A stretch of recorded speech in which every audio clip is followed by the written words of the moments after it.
আমাদের এই স্বৈর শাসক হাসিনাকে দ্রুত দেশে পাঠান, নইলে আমরা 7 সিস্টার্স খেয়ে দেব। আমরা বীর চট্টলার ছাত্র জনতা ঐক্যবদ্ধ আছি।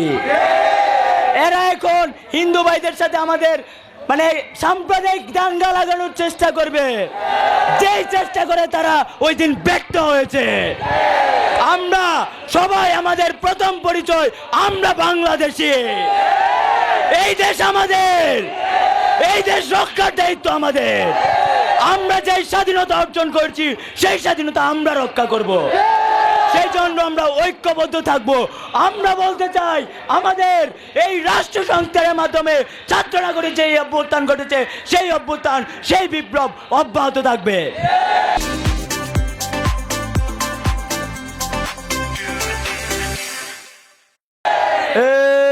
এই দিল্লি না ঢাকা,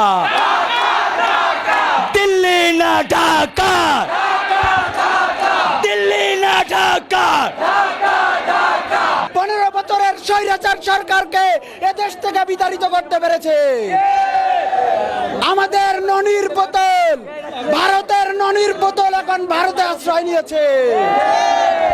আমরা হুঁশিয়ার করে জানিয়ে দিতে চাই, আমাদের এই স্বৈর শাসক হাসিনাকে দ্রুত দেশে পাঠান, নইলে আমরা 7 সিস্টার্স খেয়ে দেব। তারা আমাদের দেশে বন্যা পরিস্থিতি সৃষ্টি করে। আমাদের 5 আগস্টে স্বৈর শাসনের পতনের ফলে আমরা যে নতুন রাষ্ট্র বিনির্মাণের চেষ্টা করেছিলাম, তারা সেই সময় আমাদেরকে বন্যা পরিস্থিতিতে ফেলে আমাদের রাষ্ট্রের অগ্রযাত্রাকে বাধা দিয়েছে। আমরা এই ভারতের বিরুদ্ধে ডাইরেক্ট অ্যাকশন। দিল্লি না ঢাকা, দিল্লি না ঢাকা। সংগ্রামী ছাত্র জনতা, ভারতীয় আধিপত্যবাদের বিরুদ্ধে আমরা একসাথে লড়াই করে যাব। ভারতীয় আধিপত্যবাদ আমাদের ওপর বিস্তার করতে পারবে না। তারা আমাদের বন্ধু, তারা আমাদের সাথে বন্ধুর মতো আচরণ করতে পারবে।